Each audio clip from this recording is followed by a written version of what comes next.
Hello everyone and welcome in are new video. और आज की इस वीडियो में हम सभी लोग पढ़ने वाले हैं मूड। ठीक है, आज के हम वीडियो में देखेंगे कि मूड आखिर कहते किसको है यार। ठीक है तो सबसे पहले आपको मैं एक सिंपल सेंटेंस जो है यहाँ पर लिखने वाला हूँ, एक सिंपल स्टेटमेंट लिखने वाला हूँ जिसमें मैं वर्ब का जो है यूज़ करूँगा। और सिंपल इस स्टेटमेंट को आप ध्यान से पढ़ना और क्या समझ में आ रहा है वो बताना। जैसे कि स्टेटमेंट मैं सिंपल यहाँ पर क्या लिखने वाला हूँ, the simple फिर simplest use of a verb is to make the statement or fact is to make the statement or fact। ठीक है तो मैं क्या करने वाला हूँ, एक यहाँ पर सेंटेंस लिखने वाला हूँ जिसमें मैं वर्ब का यूज़ करूँगा। एक सिंपलेस्ट वर्ब का जो मैं यूज़ करूँगा सेंटेंस में फॉर्म करूँगा। वो सेंटेंस जो होगा ना एक क्वेश्चन की तरह होगा। वो सेंटेंस एक क्वेश्चनेटिव सेंटेंस होगा, मतलब कि वो सेंटेंस एक क्वेश्चन पूछेगा। ठीक है, वो जो सेंटेंस होगा ना वो सिंपली और आस्क कर देता हूँ, और आस्क ए क्वेश्चन। सेंटेंस क्या है हमारा, सेंटेंस देखो, I write to my brother every week. I write to my brother every week, simple sentence है। ठीक है, to my brother every week. और एक और सेंटेंस मैं यहाँ पर लिख रहा हूँ, who wrote that letter। Who wrote that letter। Simply दोनों सेंटेंस को आप पढ़ो, I write to my brother every week and who wrote the letter. Simply एक तरह से जो भी हम यहाँ पर जो वर्ब यूज हो रही है, सिंपली एक तरह से क्या हो रही है, वर्ब एक्सप्रेस कर रही है किसी कमांड को।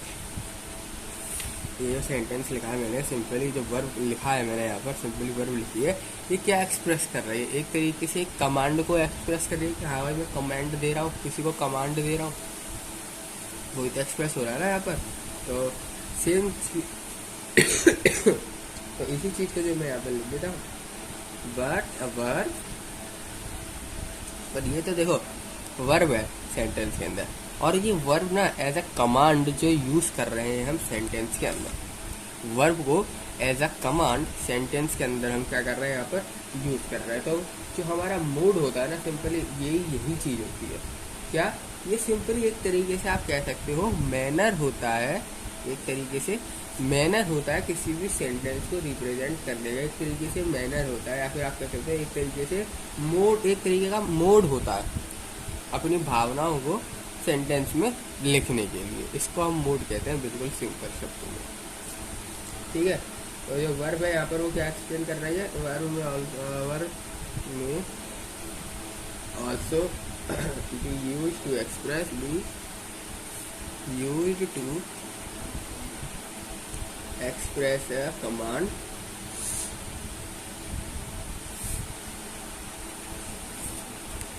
कौन सा, मतलब सिंपली क्या है, वर्ब जो हम यहाँ पर यूज कर रहे हैं एज अ कमांड जो है हमारा यहाँ पर यूज हो रहा है। जैसे कि एक और एग्जांपल में बताऊँ जहाँ पर हम वर्ब को एज अ कमांड जो है यूज कर दें, वर्ब को एज अ कमांड। जैसे कि मैं लिख दूँ राइट नीटली, राइट नीटली, तो मैंने वर्ब को एज अ कमांड जो है यहाँ पर यूज कर लिया। मैंने वर्ब को एज अ कमांड देख सकते हो यूज किया है सेंटेंस के अंदर। सेंटेंस के अंदर वर्ब को एज अ कमांड मैंने यहाँ पर यूज किया। और कहाँ हम यूज कर सकते हैं इस तरीके की वर्ब को, हम वर्ब को ना एक्सप्रेस कर देते हैं, एक्सप्रेस कर सकते हैं सुपर पोजिशन डिग्री में भी। ठीक है, हम वर्ब को सुपर पोजिशन में भी कर सकते हैं, मतलब कि हम इसको एक्सप्रेस कर सकते हैं सुपर पोजिशन टाइप के सेंटेंसेस में भी। तो यहाँ पर मैं वही तो जो हमारा वर्ब होता है may be used to express a superposition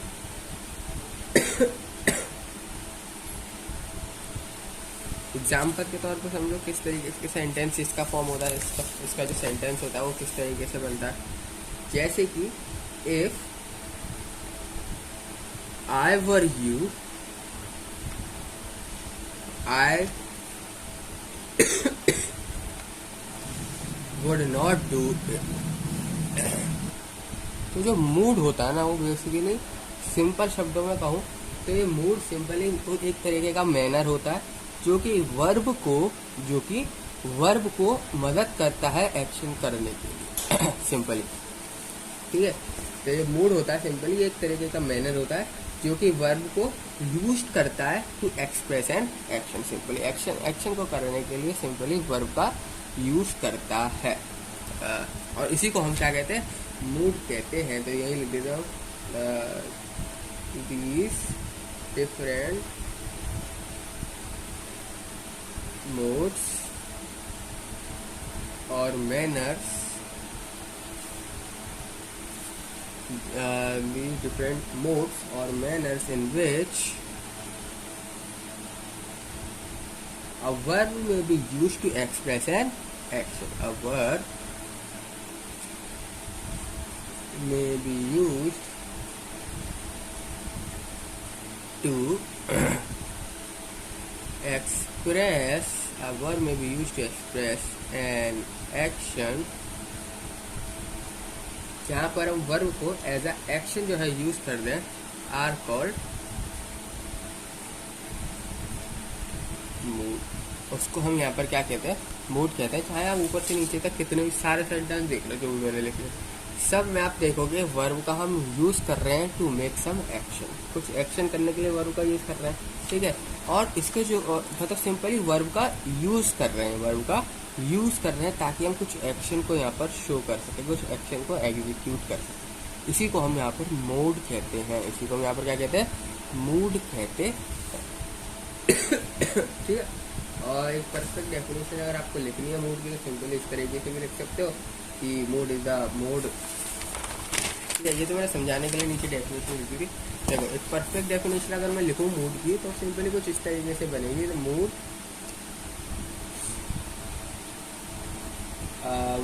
is the mood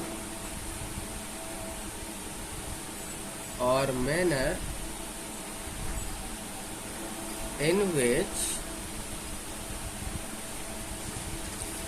which the action denotes या फिर denoted by the verb is represented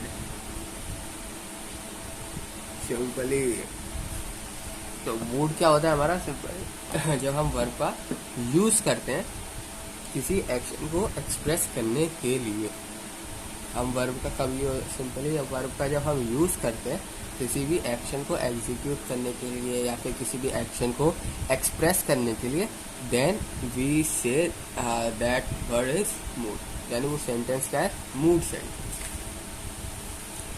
और इसके एग्जांपल देख सकते हो। मूड ना वैसे एक तरीके के नहीं होते हैं, मूड होते हैं हमारे 3 तरीके के इंग्लिश के अंदर। ये तो सिंपली मैंने बताया मूड होता क्या। अब इसका तरीका जान लो। जो मूड होते हैं ना ये एक तरीके के बिल्कुल नहीं होते सेंटेंस के अंदर। मूड होते हैं हमारे 3 तरीके के सेंटेंस में। तो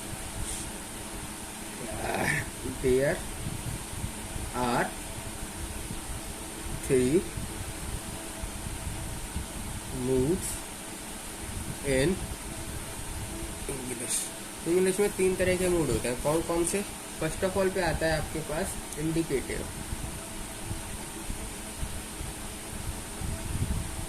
सब देखेंगे, इन सबके एग्जांपल भी हम समझेंगे। पहले एक बार नाम देख लेते हैं, नाम क्या क्या होता है। इंडिकेटिव। सेकंड पे आता है हमारा इम्पेरेटिव। एंड थर्ड होता है हमारा सबजंक्टिव। ठीक है। बेसिक ये 3 तरह के हमारे जो है इंग्लिश के अंदर मूड्स होते हैं। इंग्लिश के अंदर बेसिकली यही 3 तरीके के मूड्स होते हैं और इन्हीं 3 तरीकों में मूड्स जो होता है डिफाइन होता है, डिस्ट्रीब्यूट होता है। अब इसको एक एक करके समझ लेते हैं कि आखिर ये होते क्या है। फर्स्ट ऑफ ऑल मैं बात करता हूँ इंडिकेटिव मूड के बारे में। Indicative mood. अब ये इंडिकेटिव मूड क्या होता है ये समझो। जब हम कोई भी सेंटेंस को एज अ फैक्ट बताते हैं ना, एज अ फैक्ट, फैक्ट मतलब समझते हो, मतलब सिंपली हम कुछ नॉलेजेबल थिंग बताते हैं सेंटेंस के थ्रू, तो सिंपली उसको इंडक्टिव मूड कहते हैं। उसको हम क्या कहते हैं, इंडक्टिव मूड। यानी कोई भी स्टेटमेंट है वो आप कुछ ना कुछ फैक्ट शो कर रहा है, कुछ ना कुछ फैक्ट को शो कर रहा है सेंटेंस, तो इसलिए उसको हम इंडिकेटिव मूड कहते हैं। क्या कहते हैं, यहाँ पे मैं लिख देता हूँ, the indicative mood is use, किस चीज के लिए यूज होता है, use to make statement, use to make a statement. अब इसके ना यूज कई तरह हैं, इसलिए मैंने यहाँ पर 1 पॉइंट डाल दिया। सिंपल इसके बेसिकली 2 यूज है, दोनों को मैं आपको बताऊंगा। सिंपल फर्स्ट ऑफ ऑल इसका जो यूज है, सिंपल शब्दों में कहूँ तो ये फैक्ट को शो करता है, सेंटेंस में फैक्ट को थोड़ा शो करता है। सिंपली मेक सेंटेंस और स्टेटमेंट ऑफ फैक्ट, ठीक है। एग्जाम्पल के तौर पर देखो, एग्जाम्पल देखो इसको, जैसे कि ही, इस तरीके से एग्जाम्पल लेते हैं, the child is alive, the child is alive, यानी कि एक तरीके से आप इसमें क्वेश्चन में देखो, एक तरीके से फैक्ट को शो कर दिया। यहाँ जो बच्चा है वो अभी जिंदा है, एक तरीके से फैक्ट को जो है यहाँ पर शो कर दिया। फैक्ट मतलब सिंपली आप ये समझ सकते हो, यानी कुछ चीज बता रहा है सेंटेंस कुछ ना कुछ बता रहा है हमको, इसलिए एक पॉजिटिव वे में जो है सेंटेंस हमको कुछ ना कुछ बता रहा है, तो उसको सिंपली आप फैक्ट बोल सकते हो। और क्या एग्जाम्पल हो सकता है, जैसे कि Rama goes to school daily, Rama goes to school daily, ये भी एक तरीके का सेंटेंस है, सिंपली फैक्ट्स को शो कर रहा है कि रमा जो है एक पॉजिटिविटी को शो कर रहा है सेंटेंस के अंदर एक पॉजिटिविटी को जो है यहाँ पर शो कर रहा है, इसलिए इसको जो है हम इंडक्टिव मूड के अंदर कंसीडर करेंगे। यानी कि वो वाले सेंटेंस, बेसिकली वो वाले स्टेटमेंट जो कि सिंपली एक पॉजिटिविटी को शो करें सेंटेंस में, और कुछ ना कुछ बता रहे हो, सिंपली। और क्या इसके एग्जाम्पल हो सकते हैं, जैसे कि हो गया और हम इसके एग्जाम्पल ले सकते हैं, जैसे कि we are taught arithmetic, we are taught arithmetic simply. तो ये सारे वर्ड सिंपली जो कुछ ना कुछ वो वाले वर्ड्स बेसिकली जो कुछ ना कुछ क्या शो करें, एज अ फैक्ट को यहाँ पर बता रहे हैं, पूरे सेंटेंस का भार अपने ऊपर लेके चल रहे हैं। जैसे कि सेंटेंस नंबर 1 में देख लो, द चाइल्ड इज अलाइव लिखा हुआ है, तो सिंपली जो अलाइव होगा ना, ये इंडक्टिव मूड के अंदर आता है। ये क्या कर रहा है, सेंटेंस में जो भी आपका सेंटेंस है उसमें एक तरीके से लाइट अप दे रहा है, सेंटेंस को एक तरीके से क्या कर रहा है, लाइट अप दे रहा है, सिंपली बता रहा है कि हाँ चाइल्ड अभी जिंदा है। पूरे सेंटेंसेस का जो पॉइंट है वो सिंपली इस वर्ड पे टिका हुआ है, पूरे सेंटेंस का जो पॉइंट है वो इस वर्ड पे जो है यहाँ पर टिका हुआ है सिंपली। इसी तरीके से आप इसमें देखोगे, वी आर टॉट एरिथमेटिक, जो टॉट वर्ड है सिंपली एज अ फैक्ट जो है सेंटेंस के अंदर यूज हो रहा है, एज अ फैक्ट सेंटेंस के अंदर यूज हो रहा है। बेसिकली ये बता रहा है पूरे सेंटेंस में कि हम पढ़ाते हैं। आप उसमें देखो, Rama goes to school daily, simply यहाँ पर देखोगे तो रमा गोस पूरे सेंटेंस का भार है, पूरे फैक्ट शो कर रहा है कि हाँ ये जाती है कि रमा जो है स्कूल डेली जाती है, कि रमा स्कूल डेली जाती है। इसी तरीके से चाइल्ड है अभी जिंदा है, वी आर टॉट एरिथमेटिक, हम एरिथमेटिक पढ़ाते हैं। सिंपली जो सेंटेंस के अंदर पॉइंट ऑफ वर्ड्स होते हैं ना, पॉइंट ऑफ वर्ड्स यानी कि सिंपली वो वाले वर्ड्स जो पूरे सेंटेंस का एक मीनिंग को शो करते हैं, पूरे सेंटेंस को एक वर्ड में शो करना हो, ऐसे वर्ड्स जो होते हैं सेंटेंसेस के अंदर, उनको हम मूड कहते हैं। ये मूड है, ये मूड है, ये मूड है, पर कौन सा मूड है, इंडक्टिव मूड है। कौन से मूड से हैं ये वाले? इंडक्टिव मूड है, जैसे कि रमा गोस, टॉट, अलाइव, डेड, इस तरीके के जो वर्ड्स आते हैं सिंपली हमारे इंडक्टिव मूड्स के अंदर आते हैं, इंडक्टिव मूड्स के अंदर आते हैं। ठीक है, अब क्या आपको करना है, सिंपली मैं यहाँ पर देने वाला हूँ आप सभी लोगों को एक क्वेश्चन, और सिंपल शब्दों में आपको उसका आंसर बताना है, आपको उसका आंसर चूज करना है। ठीक है, तो क्वेश्चन है आपके पास, हम जो है क्वेश्चन करते हैं कि जो भी अभी तक पढ़ा ना, जो भी सिंपली वही उसी के बेसिस पे होगा। He pray to God every day, he pray to God every day, simply he pray to God every day. अब ऑप्शन जो है आपके पास वो है प्रेड टू गॉड, ये आना चाहिए। यहाँ पर सिंपली करना कुछ नहीं, जो अंडरलाइन है ना उसकी जगह आपको एक करेक्ट जो है यहाँ पर ऑप्शन को चूज करना है कि यहाँ पर अगर मैं इसको रिप्लेस करना चाहूँ तो मैं कौन सा वो वाला वर्ड है या फिर कौन सा वो वाला सेंटेंस है जिससे मैं इसको रिप्लेस कर सकता हूँ, जिससे मैं इन अंडरलाइन वाले वर्ड्स की जगह पे मैं वो वाले वर्ड्स को लिख सकता हूँ। Praise to God, option number B है आपके पास, प्रेज टू गॉड, PRAYS, वहाँ पर खाली प्रे लिखा हुआ है। ठीक है, सी, अब क्या हो सकता है, प्रेज विद गॉड। सिंपली आपको मूड लगाना है कि कौन सा यहाँ पर आएगा, मैंने आपको बताया ना मूड क्या होता है, एक तरीके से मैनर होता है किसी भी वर्ब के थ्रू एक्सप्रेस करने का एक्शन को, ठीक है। और ऑप्शन नंबर डी है, इसमें कोई इम्प्रूवमेंट नहीं होना चाहिए। ठीक है, इसमें कोई भी इम्प्रूवमेंट की हमको ज़रूरत नहीं है, सिंपली ये क्वेश्चन लिखे हुए। अब आपको सिंपल यहाँ बताना है कि क्या कौन सा हो सकता है। यहाँ पर he pray to God every day, simply first वाला पढ़ो, क्या प्रेड आएगा, सेंटेंस ही गलत हो गया यार, यहाँ पर तो सेंटेंस ही गलत हो गया, पास्ट में पहुँचने के बाद तो प्रेड आ गया।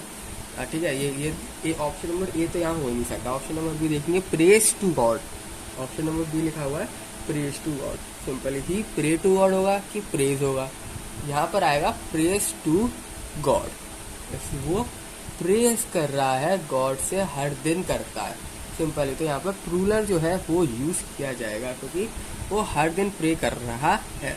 तो सिंपल जो आंसर होगा ना वो होगा praise to God, pray with God, God के साथ थोड़ी प्रे कर रहा है, ये तो गलत ही हो गया। तो जो यहाँ पर करेक्ट वर्ब जिसकी मदद से हम एक्शन को यहाँ पर शो कर पा रहे हैं वो है यहाँ पर प्रेज टू गॉड, तो प्रेज टू गॉड जो होगा ये हमारा करेक्ट आंसर,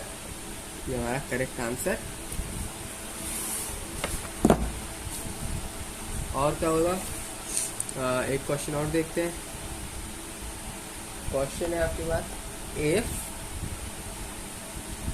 इस तरीके से हम लेते हैं क्वेश्चन है गलत, if he was present there he would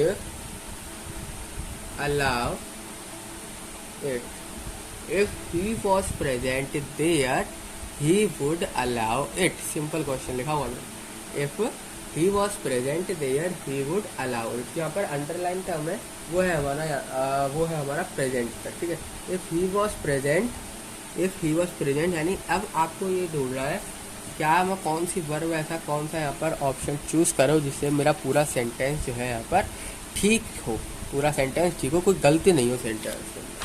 तो ऑप्शन नंबर ए है आपके पास, if he were present, option number B है आपके पास,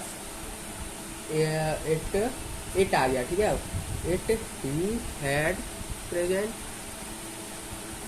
ये तो ऑफकोर्स की बात है, पूरा ही गलत है। ठीक है, सी ऑप्शन क्या है, इट ही इज प्रेजेंट, ये भी गलत है।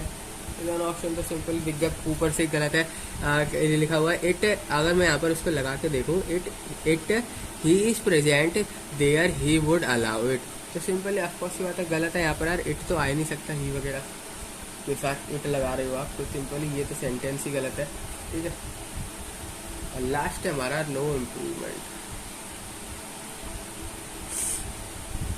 No improvement simply. तो क्वेश्चन को अगर आप पढ़ोगे तो यहाँ लिखा हुआ है इफ ही वॉज प्रेजेंट, अगर वो प्रेजेंट है, simply if he was present, was नहीं आएगा, ठीक है, वॉज जो है सेंटेंस के अंदर यहाँ पर नहीं आने वाला है, वॉज नहीं आएगा। इफ तो आएगा, इफ आएगा, इट वगैरह तो नहीं आएंगे, ही वगैरह के साथ या पर्सन्स के साथ आप क्या लगा रहे हो, इट लगा रहे हो, तो ये तो बिल्कुल ही गलत हो जाएगा। तो इट वगैरह तो जो है यहाँ पर यूज़ नहीं होगा, होगा तो इफ़ ही यूज़ होगा। और रिप्लेस करने के लिए हमको यहाँ पर रिप्लेस करना पड़ेगा, क्योंकि हम वर नहीं लगाएंगे भाई, प्रेजेंट की बात चल रही है ना, तो वॉज नहीं आएगा, वर आएगा, ठीक है। इफ़ ही वर प्रेजेंट, अगर वो प्रेजेंट है, then there he would allow it, जब उसको अलाउ करते हो, तो सिंपली ऑप्शन नंबर ए जो होगा यहाँ पर करेक्ट होगा, वॉज नहीं आएगा, वर आएगा, सेंटेंस में प्रेजेंट की बात यहाँ पर चल रही है, ठीक है।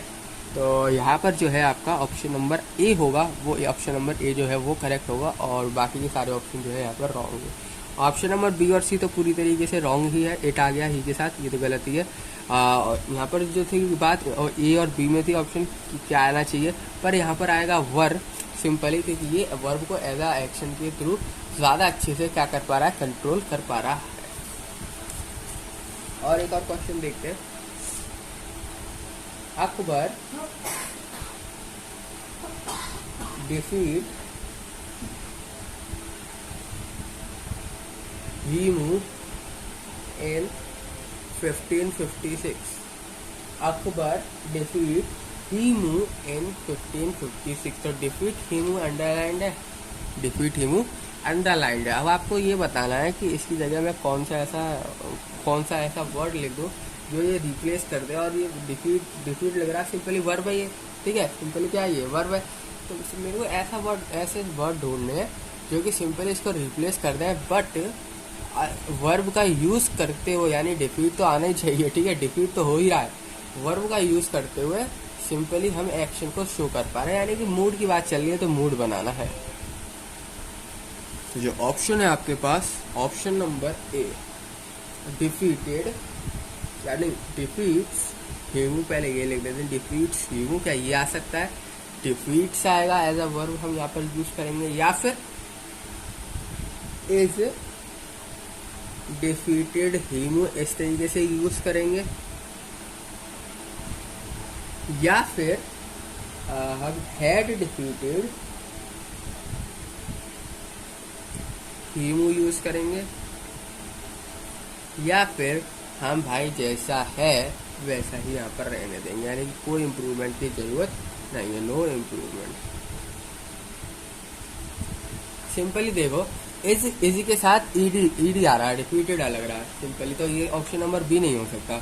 हैड डिफीटेड, हैड यहाँ पर आएगा नहीं, हैड यहाँ पर, हैड वगैरह यहाँ पर सिंपली आएंगे नहीं। तो अगर आप सेंटेंस को ध्यान से पढ़ोगे ना, तो यहाँ पे लिखा है अकबर डिफीटेड हीमू इन 1556, अकबर ने डिफीट कर दिया हीमू को 1556 में। तो क्वेश्चन को अगर आप 2-3 बार पढ़ोगे तो देखोगे कि हाँ भाई यार, डिफीटेड अगर मैं रेखा रहने दूँ, कोई भी चेंजेस नहीं करूँ, डिफीट्स नहीं करूँ, क्योंकि भाई उसने डिफीट कर दिया ना पास्ट में, और यहाँ पर ईडी लग रहा है, पास्ट की बात हो रही है, सिंपली बात भी पास्ट की हो रही है, और उसने डिफीट कर भी रखा है पास्ट में, सिंपली पास्ट की बात चल रही है, और यहाँ पर जो वर्ड है ईडी लिखा आ रहा है, defeated हीमू।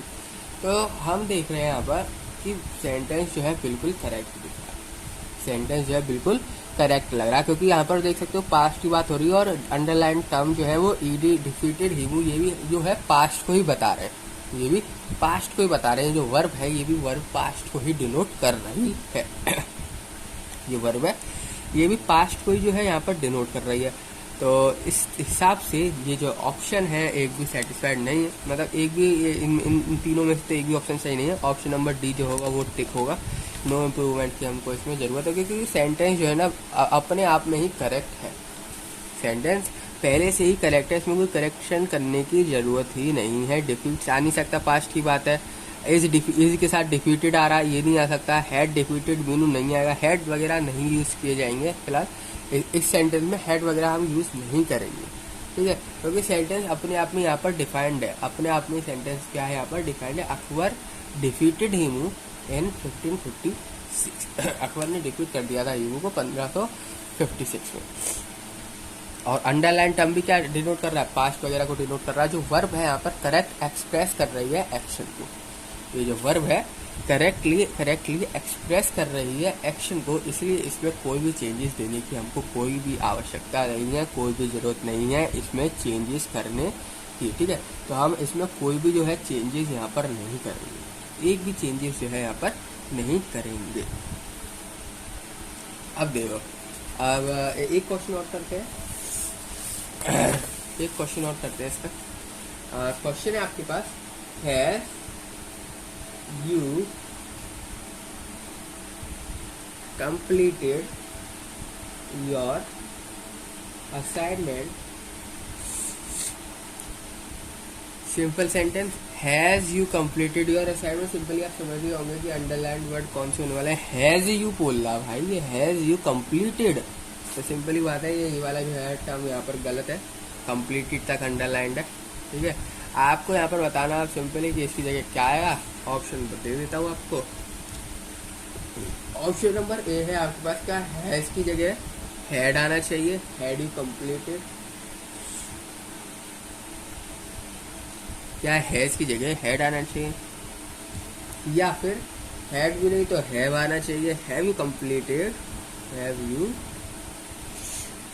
Completed your assignment. Simply उससे बात की जा रही है दूसरे से, क्या तुमने अपना असाइनमेंट कंप्लीट कर दिया। तो तुमसे बोली जा रही है, पास्ट वगैरह कुछ बात नहीं है, किसी और थर्ड पर्सन वाली कुछ बात हो नहीं रही यहाँ पर। तो यहाँ पर हैड तो नहीं आएगा, हैड नहीं आएगा, हैव आ सकता है। हैव जो है यहाँ पर हमारा सक्सेसफुली आ सकता है। और ऑप्शन देख लेते हैं और क्या क्या ऑप्शन है। Did you complete,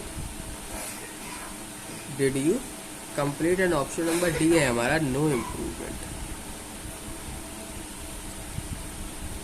no improvement. तो सिंपली ये जो सेंटेंस है आपका वो कुछ इस तरीके से बनना है, had you completed, have you completed, did you completed, and या फिर नो इम्प्रूवमेंट, यानी कि कोई भी इम्प्रूवमेंट करने की आवश्यकता नहीं है। तो आप सेंटेंस पढ़ोगे, लिखा हुआ है has you completed your assignment, क्या तुमने असाइनमेंट कर दिया, मतलब कुछ इस तरीके से सेंटेंस जो है होना चाहिए। हेड वगैरह नहीं आएगा, हेड वगैरह नहीं आएगा, क्योंकि वो पूछ रहा भाई क्या तुमने अपना अपना अपना असाइनमेंट जो है कंप्लीट कर लिया। ठीक है, तो डिड आएगा नहीं, डिड यू कंप्लीट, डिड नहीं आ सकता यहाँ पर, ना हेड आ सकता है। और इम्प्रूवमेंट करने की भी ज़रूरत है, क्योंकि हैज़ नहीं आएगा। हैज़ वगैरह जब पूछते हैं, जब सिंपली पूछते हैं ना सिंपली, तो हैज़ वगैरह नहीं आता यहाँ पर। Has you completed your assignment, mood यहाँ पर जो वर्ब है करेक्टली एक्सप्रेस नहीं कर पा रही है एक्शन को। यहाँ पर ये जो वर्ब है करेक्टली एक्सप्रेस नहीं कर पा रही है एक्शन को। और अगर मैं बात करूँ ऑप्शन नंबर ए की, तो ये भी नहीं एक्सप्रेस कर पा रही, पर ऑप्शन नंबर बी जो है ना ये एक्सप्रेस कर रहा है। होगा आप लोगों का सभी का आंसर बी होगा। हैव आना चाहिए था, क्योंकि बात कर रहे हैं क्या तुमने अपना असाइनमेंट कंप्लीट कर लिया। हैव यू आएगा, क्या आएगा, हैव यू। और अगर आप हैव यू को पुट करके देखोगे तो ये वर्ब को करेक्टली, ये वर्ब हम ये वाली वर्ब को जब हम पुट करेंगे तो आप देखोगे सेंटेंस की जो एक्शन है वो करेक्टली एक्सप्रेस्ड हो रहा है। सेंटेंस में जो एक्शंस हो रहे हैं, असाइनमेंट वाला जो एक्शन है वो सिंपली करेक्टली जो है एक्सप्रेस किया जा रहा है, करेक्टली एक्सप्रेस्ड किया जा रहा है, कोई भी मिस्टेक वहाँ पर नहीं है। तो ऑप्शन नंबर बी जो होगा ना, ये ऑप्शन नंबर बी हमारा correct answer, option number B जो होगा ये करेक्ट आंसर होगा। अब बढ़ते हैं हम नेक्स्ट, क्या हम बात कर रहे थे, क्वेश्चन बहुत कर लिए, अब बात करते हैं इसकी इम्परेटिव मूड की। ठीक है, अब बात करते हैं हम, पर उससे पहले आपने शायद एक चीज़ नोटिस नहीं करी होगी, मैंने यहाँ पर 1 नंबर डाला था, मैंने आपको बताया भी था। अब ये 1 नंबर जो डाला था मैंने इसलिए डाला था क्योंकि इसके 2 रूल होते हैं सिंपली। फर्स्ट ऑफ ऑल कि ये फैक्ट को शो करते हैं, वो वाले वर्ड एक पॉइंट आउट करते हैं, और दूसरी चीज़ ये है, अब बात करते हैं सेकंड चीज़ के बारे में, कि ना हमेशा एक क्वेश्चन को जो है आस्क करते हैं। ये क्या करते हैं, हमेशा क्वेश्चन को आस्क करते हैं, कि वो आस्क ए क्वेश्चन। सिंपली ये वाले वर्ड्स ना क्वेश्चन को यहाँ पर बहुत ज़्यादा आस्क करते हैं। तो ये सिंपली यहाँ पर क्या करते हैं, ये लोग सेंटेंस को एक तरीके से क्वेश्चन में ये क्या कर देता है, कन्वर्ट कर, वो वाले वर्ड्स को सिंपली ये हाईलाइट, वो वाले वर्ड्स जो कि क्वेश्चन की तरह आपके सेंटेंस में पूछ लें और वो वर्ब भी हो एंड एक्सप्रेस कर दे आपके सारे एक्शन को जो भी हो रहे हैं। जैसे कि एग्जांपल देखो, हैव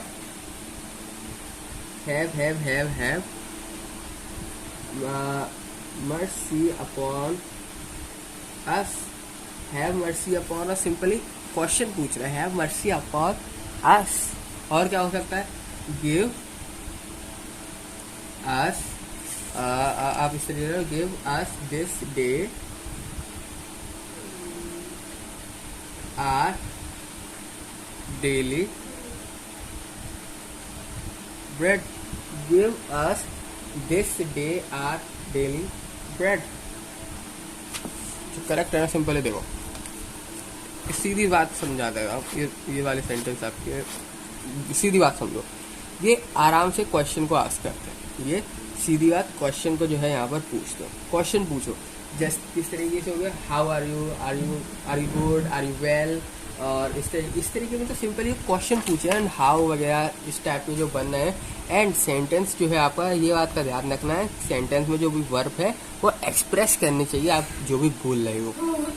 जैसे कि बात करूँ, are you well, are you well, simply verb express है, क्या तुम ठीक हो, वर्ब क्या फुल्ली एक्सप्रेस्ड है, वर्ब फुल्ली यहाँ पर एक्सप्रेस है। एग्जाम्पल लिख लो, are you well.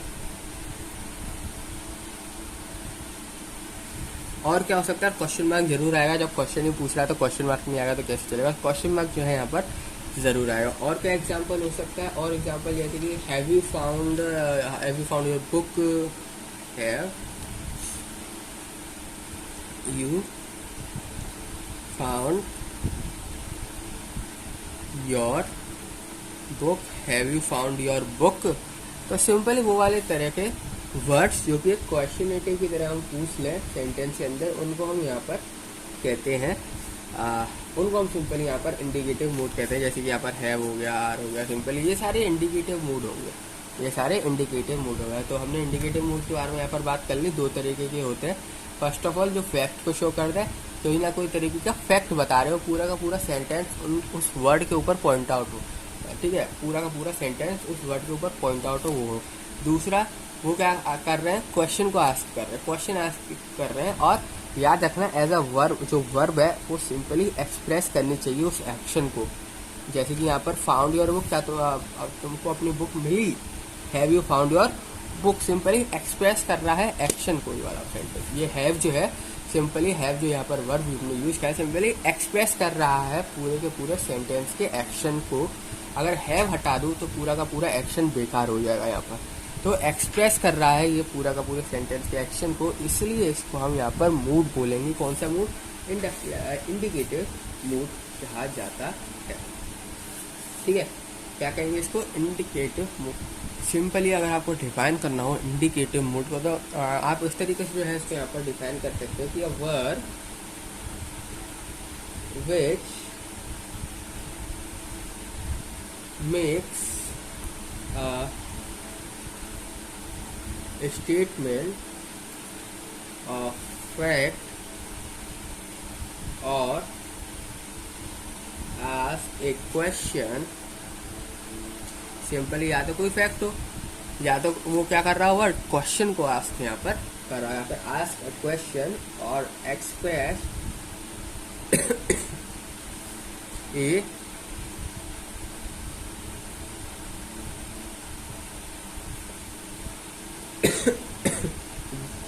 which is assumed as a fact, which is assumed as a fact is in indicative mood, is in indicative mood।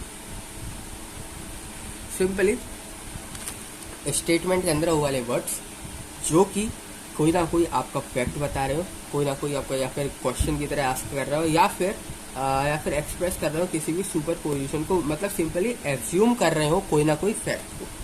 इसका मतलब सिंपली क्या हो गया, सुपर पोजिशन लिखा ना मैंने, सुपर पोजिशन सिंपली इसका मतलब यही है, एज्यूम कर रहे हो कोई ना कोई फैक्ट को, कोई ना कोई फैक्ट को यहाँ पर सिंपली क्या कर रहे हो, एज्यूम्ड कर रहे हो। देखो यहाँ पर मैं एज्यूम लिखा है ना, एज्यूम का मतलब सिंपली यहाँ पर कोई ना कोई फैक्ट को मतलब मान रहे हैं, हाँ ये फैक्ट है सेंटेंस के अंदर, ये फैक्ट है सेंटेंस के अंदर, तो उसको हम इंडिकेटिव मूड यहाँ पर कहते हैं। उस वर्ब को हम इंडिकेटिव मूड यहाँ पर बोलते हैं। वर्ब और इंडिकेटिव मूड को आप दोनों एक साथ ही मतलब सेम चीज मान सकते हो, आप सिमिलर मान सकते हो। वर्ब है तो वो हमारा इंडिकेटिव मूड हो सकता है, वो जो है ना इंडिकेटिव मूड की तरह सेंटेंस में यूज हो सकता है, इंडिकेटिव मूड की तरह सेंटेंस में हम यूज कर सकते हैं। अब इंडिकेटिव मूड के बारे में हम लोग बहुत यहाँ पर बात करते हैं। अब बात करते हैं अगला जो कि होता है हमारा इम्पेरेटिव मूड। अब बात करते हैं अगला जो कि होता है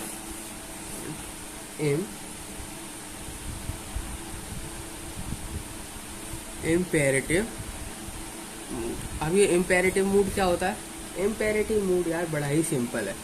ये इम्पेरेटिव मूड जो होता है बड़ा ही सिंपल होता है, वर्ब की तरह जो है यहाँ पर काम करता है, यानी कि सिंपली ये एक्सप्रेस करता है। इम्पेरेटिव आपने कई बार सुना होगा ना, क्या मतलब क्या, सिंपली कमांड, ये क्या करता है, सिंपली या फिर कमांड को एक्सप्रेस कर देता है। सिंपली क्या करता है, कमांड को कमांड की तरह जो है सेंटेंस में यूज किया जाता है, कमांड की तरह। तो यही मैं लिख देता हूँ कि the imperative mood is used to express क्या एक्सप्रेस करने के लिए यूज किया जाता है, एज अ कमांड सेंटेंस के अंदर। ठीक है, मैं लिख देता हूँ अ कमांड। जैसे कि एग्जांपल देखो, वेट देयर, कम हेयर, तो ये सारे एग्जांपल सिंपली क्या है, कमांड तो दे रहे हैं, वेट करो वहां पर, इधर आओ, सिंपली क्या है, एक तरीके से कमांड दे रहे हैं सिंपल। तो ये वाले वर्ड्स जो होंगे सिंपली हम इम्पेरेटिव मूड के अंदर कंसीडर करेंगे, इनको हम इम्पेरेटिव मूड के अंदर कंसीडर करेंगे। और क्या हो सकता है, और या फिर किसी एग्जॉर्टेशन को करते हैं। एग्जॉर्टेशन मतलब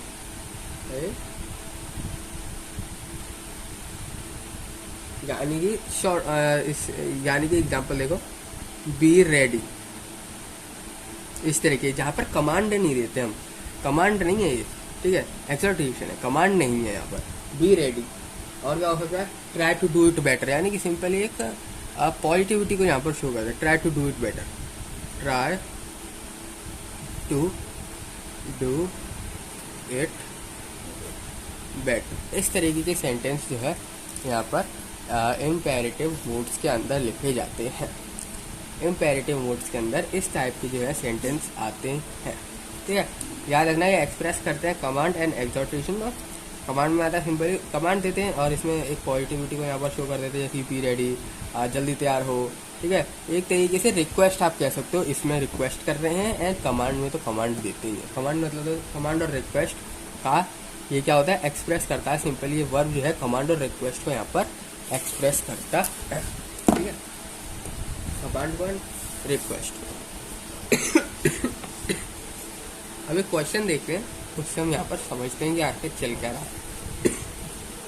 if it drizzles, she shall carry the umbrella.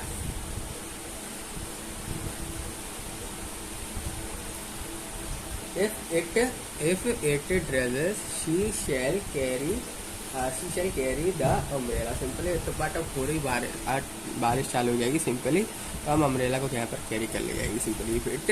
तो यहाँ पर जो अंडरलाइन टर्म होगा ना, वो होने वाला है ये कैरी तक। अब आपको यहाँ पर बताना है इसकी जगह मैं क्या जो है यहाँ पर यूज करूँ। सिंपली अभी हमने जो मूड पढ़ा ना, इंडेक्टिव मूड हो गया, ये सब इन्हीं से बेसिस है। तो ऑप्शन है आपके पास क्या है यहाँ पर, she would carry,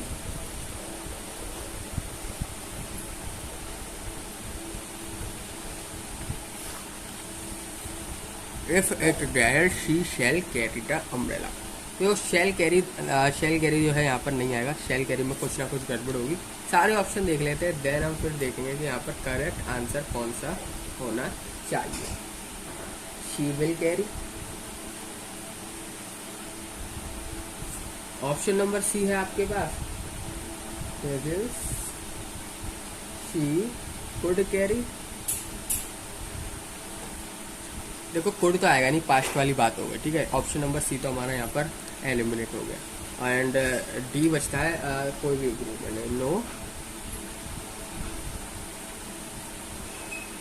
no improvement. तो सिंपली जो क्वेश्चन यहाँ पर सिंपल है, if it drizzles she carry the umbrella, simple, ठीक है। ड्रेजल्स, अब यहाँ पर आप देख सकते हो शेल नहीं आएगा, शेल नहीं आएगा, फ्यूचर वाली बात हो रही है सिंपली, तो यहाँ पर शेल नहीं आएगा अकेला, ठीक है। हम शेल नहीं कर सकते यहाँ पर, तो शेल नहीं कर सकते तो क्या होगा, वुड वगैरह ये पास्ट में यूज होता है, पर अभी उसने अम्ब्रेला को यहाँ पर कैरी नहीं किया। सेंटेंस ये बोला है इफ इट ड्रेसेस, यानी जब होगा जब वो अम्ब्रेला को यहाँ पर कैरी कर लेगी, जब वो अम्ब्रेला को कैरी कर लेगी, जब करेगी, तो सिंपली तो वुड भी नहीं होगा यहाँ पर। तो ऑप्शन नंबर बी जो है यहाँ पर करेक्ट है।